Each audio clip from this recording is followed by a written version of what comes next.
Tienen que saber. Algo lo tienen que saber. El último, ¿qué es lo que nos ahora?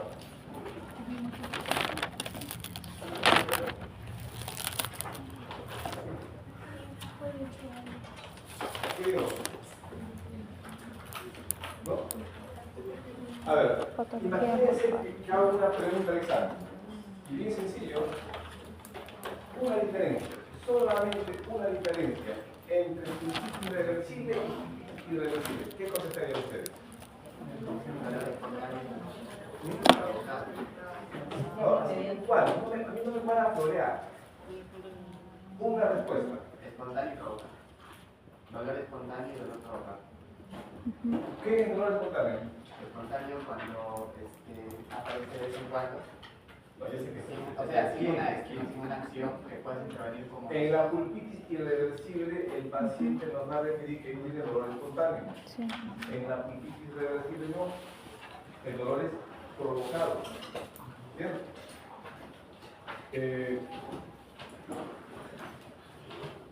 Por ejemplo, en una necrosis, ¿no?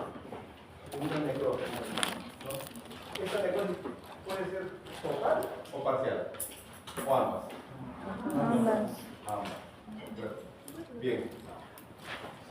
Vamos a hablar sobre endodoncia. No creo que me dé todo el tiempo para hablar sobre procedimientos diagnósticos, alguna parte hoy día, y a ver si con el delegado nos ponemos de acuerdo, podemos hacer otra clase virtual, porque han habido 2 feriados, vamos a estar trabajando en la clase. En esa clase yo puedo complementar esta parte, ¿de acuerdo? Es bastante amplio porque hoy día ¿qué toca? Historia clínica, como funciona el mundo. Historia clínica y procedimientos diagnósticos, ¿de acuerdo? Historia clínica y procedimientos diagnósticos.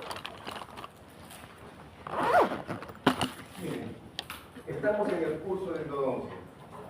¿Saben lo que es endodoncia? Han ido a la biblioteca y por ahora van a estudiar y tienen una idea de lo que es endodoncia. ¿Qué me puede decir? Es el tratamiento cultural, identificando los productos de manera correcta, siguiendo las guías. Y si fuera una pulpitis reversible, un tratamiento como el descubrimiento pulpar, directo o indirecto, o procedimientos endodónticos regenerativos, que es el endodoncia. Yo llegué tarde, sé que soy por eso de detrás. Miren, no crean que es solamente esto. No crean que solamente es ingresar a los conductos, pero claro, en el pregrado eso lo tienen que hacer. En clínica eso lo tienen que hacer. Otros procedimientos quizás no. Quizás en un curso de capacitación o quizás en una especialidad. La endodoncia es una rama de la odontología. ¿De acuerdo? La odontología o la estomatología es la especialidad.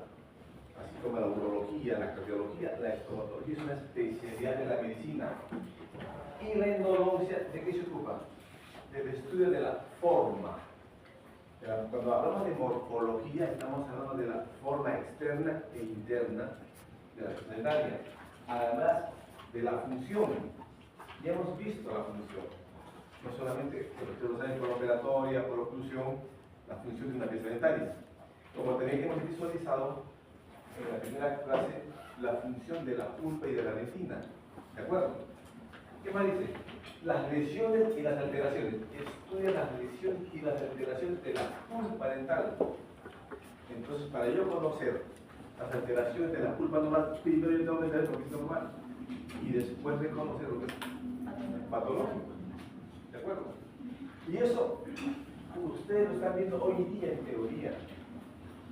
Desafortunadamente, el curso es teórico práctico, no es clínico como en otra época. ¿Y cuándo ustedes van a ver estos casos realmente? Cuando ingresen a clínica. Les dije a ustedes que los iba a invitar a que vayan a clínica. ¿Qué necesitamos? ¿Cuándo empieza la clase? En el turno de clínica, en el primer ciclo, tiene que ser 4 módulos radiculares y 2 múltiples, 6 tratamientos crónicos. A la fecha, ¿cuántos creen que cuántos tratamientos tienen ahí? O sea, van a jalar. ¿Se dan cuenta? Van a jalar. Y eso claro, no por mí. Inclusive la semana pasada tenía mis equipos, mi radiología y mi radiología portátil, porque tenemos problemas con radiología. Uno ha llegado a conductometría, uno de los 15 que hay. ¿Se dan cuenta? Y los otros tienen temor, porque nunca han tratado a un paciente. Y el temor no está en el contacto con el paciente, está en no saber diagnosticar. Quieren que todo dolor que encuentren en un paciente es para un tratamiento de conducta. Totalmente equivocado. Bien, entonces no solamente vamos a ver la afectación de la culpa dental, sino también a nivel del pediatra. A nivel del pediatra. Ahí son las periodontopatías de origen culpable. Estamos hablando de la periodontitis apical, después de sintomática o sintomática, y estamos hablando de los accesos agudos y crónicos. ¿Y cuál es el objetivo del endodoncia? ¿Cuál es el objetivo? Simplemente, ¿no?, mantener el diente en función. En el siglo pasado, estoy hablando de los 50, 60, 70, las piezas dentales estaban atrasados, no el mundo, nosotros estamos atrasados porque hubo golpes de Estado, gobiernos de izquierda, no nos conectamos al mundo y estuvimos buen tiempo atrasados. ¿Quién se iba a imaginar que Venezuela, que estaba mucho mejor que nosotros, y cómo ha caído? La economía del Perú actualmente es muy buena, muy buena. Aprovechen este tema. Porque la economía en este país es bastante frágil. Hoy día podemos estar muy bien y mañana estamos bien. Los jóvenes, sobre todo, tienen la responsabilidad de elegir bien a su gobernante. Todos los gobernantes que pueden sacar adelante un país. Y nosotros mismos, haciendo docencia, explicando lo que más saben. Somos los bien. Bien, entonces lo que necesitamos es no extraer esta pieza dental. No extraer. Y para ello existe esta especialidad que es la endodoncia.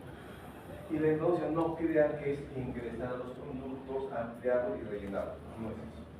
Si están pensando así, totalmente equivocados, porque este tratamiento que ahorita se ve como exitoso, mañana puede ser un fracaso. Entonces, necesitamos diagnosticar. Necesitamos pensar como médicos, no como dentistas. Lo escuché al doctor Máximo Casablanca, uno de los eminentes rehabilitadores que tuvo el país, profesor de Villarreal, reconocido a nivel de Sudamérica, y él enseñaba el curso, la cátedra de oclusión. Y él decía, no piensen como dentistas, sino como médicos. El dentista mira dientes. En cambio, el médico, en este caso ustedes, estomatólogos, ven su campo de acción, y no solamente la pieza dentaria. La pieza dentaria está sustentada en el periodonto y el hueso. Tenemos que tener en cuenta la articulación temporomandibular, el sistema radio-cardio-lengua, la neuromusculatura, todo ello es nuestro campo de acción. Entonces pensemos como médicos, no como dentistas. Y para ello, de repente ustedes me van a dar la razón. Quizás caminando por las calles han visto consulta gratis. ¿Sí?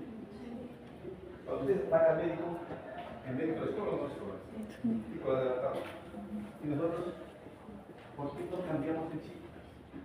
Siglo XXI, primer cuarto del siglo XXI, y todavía seguimos diciendo consulta gratis. Qué equivocados estamos. El Colegio Odontológico del Perú, la institución que nos representa, ¿qué dice sobre la historia clínica? Nos dice que es una valoración del estado médico, del estado médico, porque la historia clínica, el nombre en sí genérico, es para que lo sean utilizados por los médicos y por los odontólogos. La historia clínica es la valoración del estado médico que incluye un relato escrito o verbal de la patología que se va a tratar al paciente, junto con un episodio biográfico que nosotros obtenemos a través de la anamnesis. ¿Han hecho historia clínica ustedes? ¿En qué cursos? ¿Preparatoria? ¿En ortodoncia? ¿Ellos no conocen? ¿Y todavía no ayudan en todo?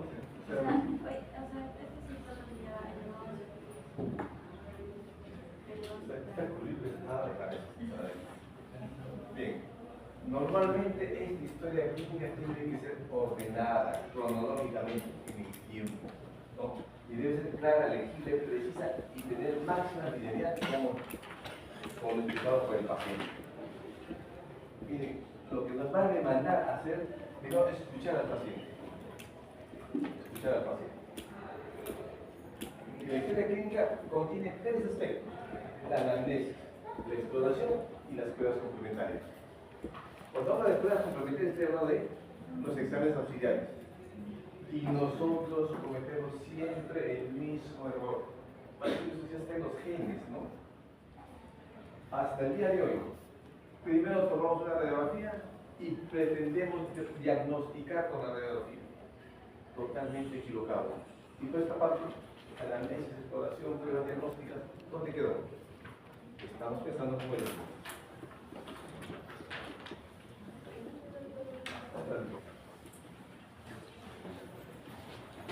Tiene este artículo del 2014, de una revista cubana.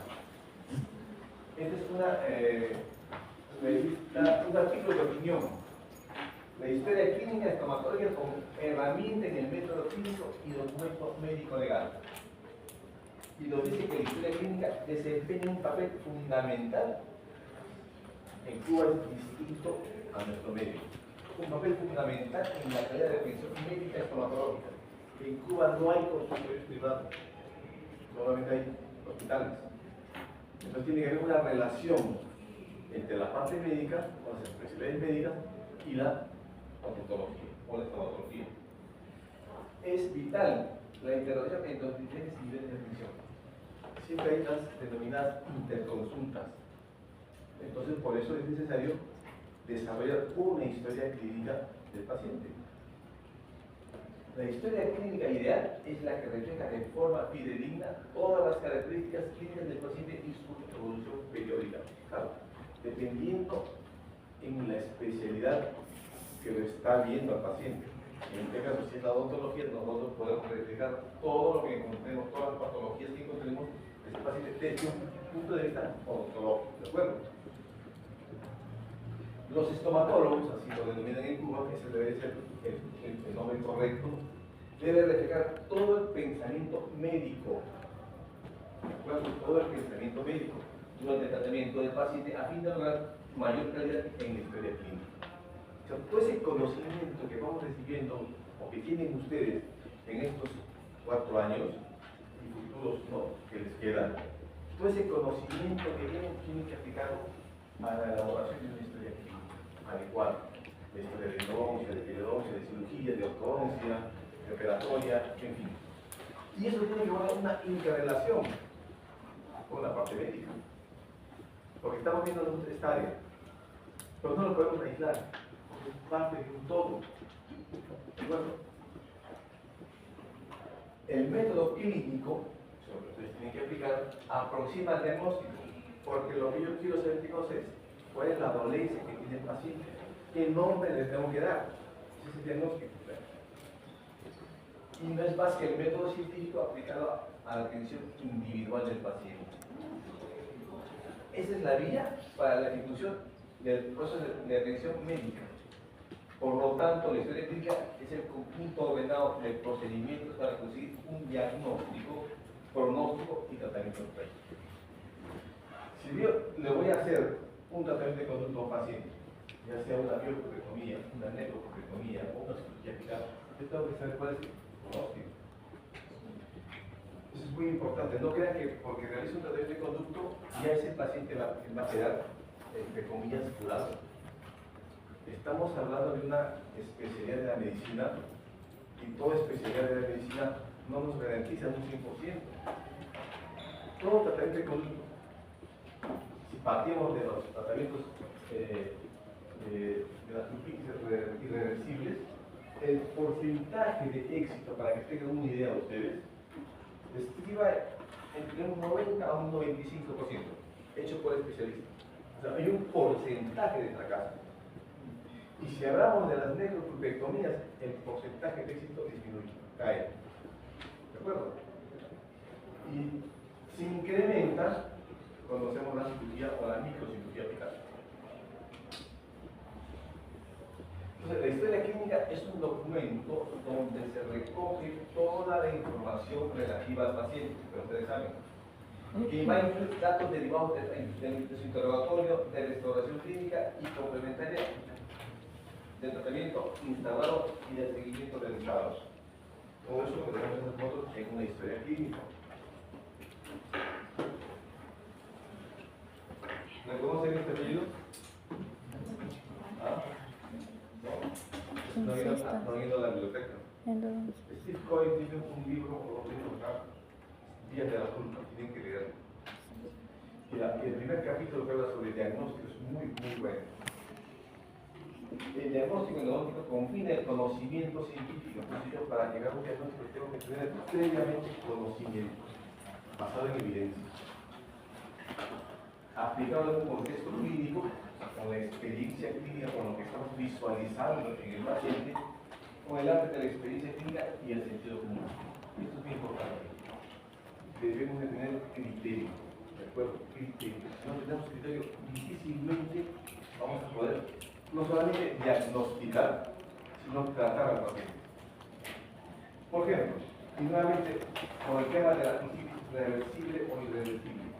Entre una pulpitis reversible y una irreversible existe una línea tan delgada que lo divide.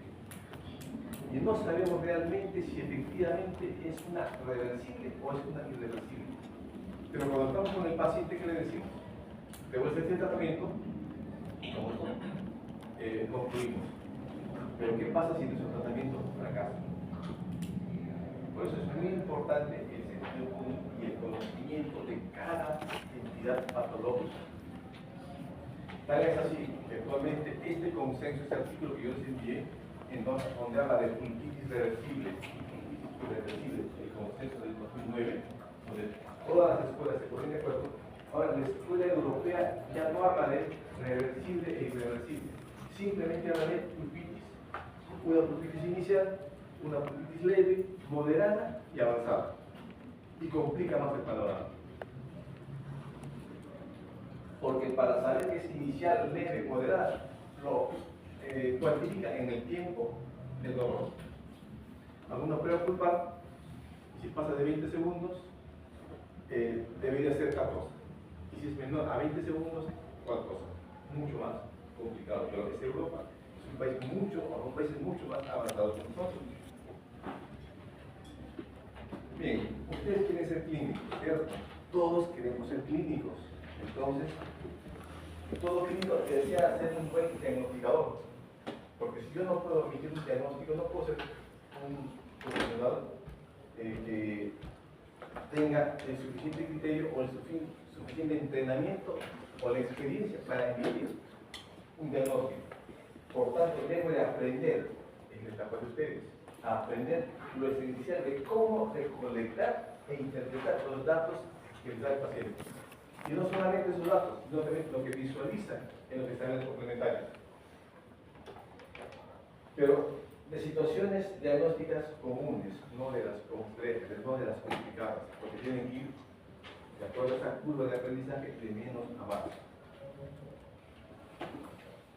Bien, para nosotros la historia clínica, y eso no solamente es en endodoncia, es en cualquier área de la patología, en cualquier especialidad, debes de comprender la historia médica y la historia odontológica. Ustedes se preguntan, ¿por qué la historia médica? ¿Para qué nos sirve? Piensen que la estomatología, el sistema estomatomático está dentro de toda la economía. ¿De acuerdo? Entonces, tenemos que hacer de todas maneras una historia médica regresiva del paciente. Si este paciente es hipertenso,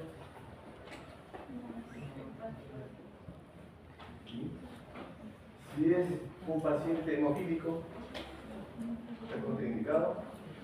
Si es un paciente asmático, ¿ah? Si es controlado, podemos actuar. ¿No? Si el paciente es controlado. Si es hipertenso, pongo anestesia con vaso y vasoconstrictor. Totalmente equivocado, con vasoconstrictor. ¿Por qué sin vaso? Eso ya es historia. Antes nos decían sin vasoconstrictor. Podemos colocar con vasoconstrictor, pero un determinado número de cartuchos.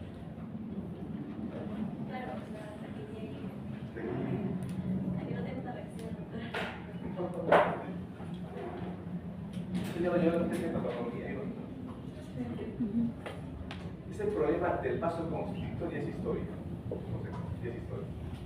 No sé si sus docentes lo dijeron, pero ya es historia. ¿Por qué la historia médica? O se obtiene una historia médica para averiguar. Yo quiero saber, ustedes necesitan saber si el paciente presenta alguna alteración médica o si está recibiendo algún fármaco que puede influenciar en el tratamiento que vamos a realizar. Un paciente que esté en programa de hemodiálisis, que tiene una nefropatía, ¿sabe lo que es hemodiálisis? Insuficiencia renal crónica, sus riñones no funcionan. Entonces el paciente entra en hemodiálisis, ¿no? Por un brazo sale la sangre, va al riñón artificial y por el otro brazo ingresa la sangre. Ya libre de todo lo que es urea y creatinina y de todas las impurezas. Si no, ese paciente se muere por uremia. Entonces yo le voy a poner anestesia. Ese anestésico, ¿dónde se metaboliza? Hígado, riñón. Le voy a dar fármacos. ¿Dónde se metaboliza? Dependiendo. Entonces, por eso es muy importante la historia médica. ¿Qué nos cuesta preguntar? ¿No? O si es alérgico a un medicamento.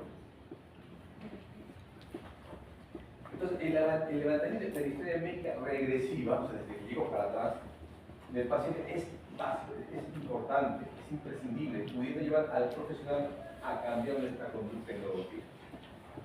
De repente le quiero hacer una microcirugía apical, o le quiero hacer una gingivectomía, le quiero hacer una recuperación de espacio biológico.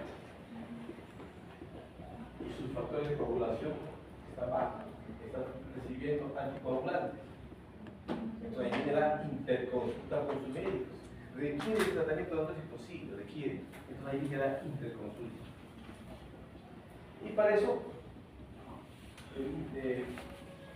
nuestra especialidad, nuestros padres, simplemente hacemos que el paciente llene un cuestionario de preguntas, ¿no? Que nos pueden servir a nosotros, como por ejemplo desde acá. Ustedes pueden elaborar sus cuestionarios de preguntas y simplemente para que el paciente conteste con un sí o con un no. Pero ustedes tienen que saber por qué están preguntando lo que está escrito. No simplemente es agarrar un cuestionario. Este cuestionario lo pueden ver también en el libro de Cohen. Hubo otros preguntas que ustedes pueden colocar, ¿no? Y de esa manera, si responde con un sí, saber qué hacer. Si el paciente es asmático, si tiene alguna neuropatía, si es hipertenso, si tiene un problema reumático, doy o no doy, o realizo profilaxis antibiótica, por ejemplo. ¿No? Porque hay pacientes que no tienen una buena higiene y tienen algún tipo de cardiopatía o fiebre reumática, ¿no? Entonces yo voy a poner el clavo, por ejemplo, y en esa zona está muy contaminada, y de repente el clavo no adapta bien y es sangrado, y por vía sanguínea yo puedo estar sembrando bacterias y crear algún tipo de bacteremia. En esos casos, ¿conviene o no conviene hacer una profilaxis antibiótica? Eso también va a ver ustedes en la patología. Si no preguntaron, endodoncia, doctora, por si acaso, nos acerca bastante a la medicina. Bastante. Tenemos que tener bastante conocimiento de la parte médica, de lo que es farmacología, de lo que es. Yo quiero decir, bueno, endodontistas, ciencias básicas, farmacología, fisiología, patología, semiología, es muy importante. Si no, no van a ser clínicos. De la especialidad operatoria, un poco de rehabilitación, periodoncia, un poco de ortodoncia, radiología, en fin. Entonces, mira, hay muchas preguntas, ¿no? Tienen que saber por qué lo colocan ahí. Yo no puedo ahorita en este momento poner ejemplos porque eso no entiendo. Es lo que llegué tarde.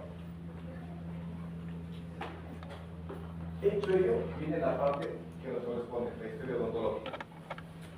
Miren, esta historia odontológica, conjuntamente con la evaluación médica,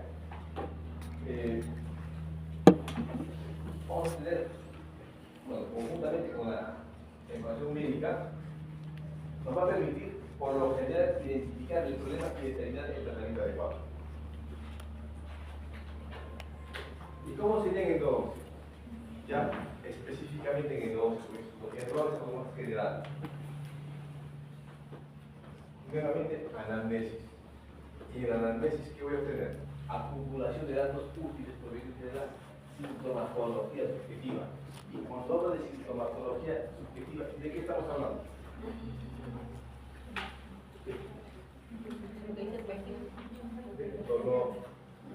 De dolor. Porque ese es el principal motivo por el paciente acude a la consulta. La odontología en nuestro país no es una odontología preventiva. Así. El paciente viene a la consulta. No va. Y después de esta sintomatología subjetiva, hacemos el examen clínico. Primero la parte clínica, le decimos que abre la boca, evaluamos todo el sistema estomatológico y después exámenes auxiliares, radiografías.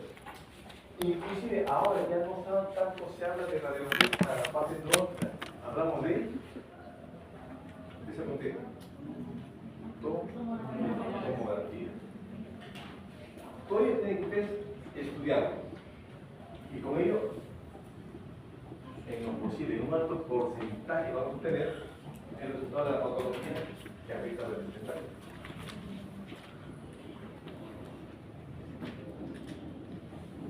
Esta secuencia, según fuentes más académicos, más didácticos, es lo que tiene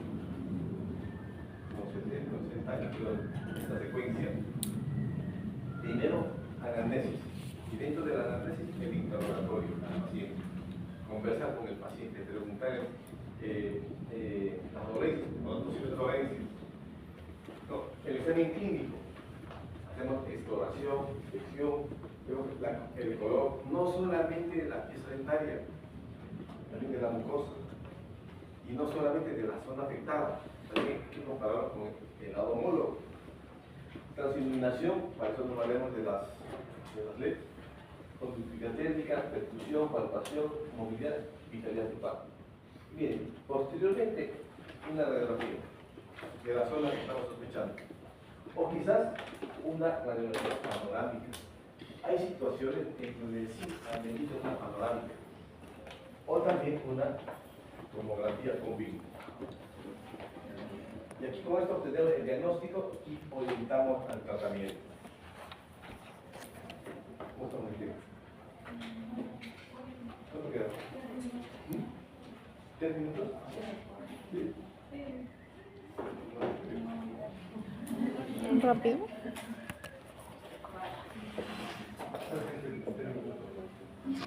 Algo de, ¿no?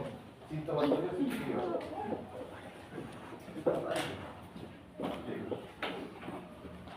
Esta parte, anamnesis. Esto es muy importante.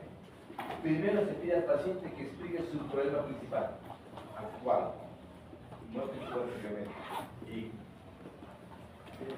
la razón para la que el paciente llega a la consulta, por eso se dice problema principal actual. Luego tener una descripción detallada de los posibles o de otros dolores que tenga el paciente. Quizás imagínate, nos puede decir, tuve un dolor fuerte, intenso, al día de hoy ya no, pero siento un poquito. Quizás ese poquito que percibe es la razón o el motivo de consulta. Ya no es todo. Por eso es muy importante el problema principal, que en este caso puede ser ese puntito que menciona el paciente, y después hacer una descripción detallada del paciente de lo que tuvo anteriormente. El interrogatorio, ahí empezamos nosotros a conversar con el paciente y hacer preguntas. No es que le vamos a poner una luz, no. y lo vamos a combinar a que corresponda. El objetivo es evitar la molestia principal. Nos interesa determinar la molestia, el motivo de consulta. Y la forma más eficaz, ¿no?, para lograr ello es preguntar, saber preguntar. No voy a decirle qué te duele, tengo que emplear otros términos.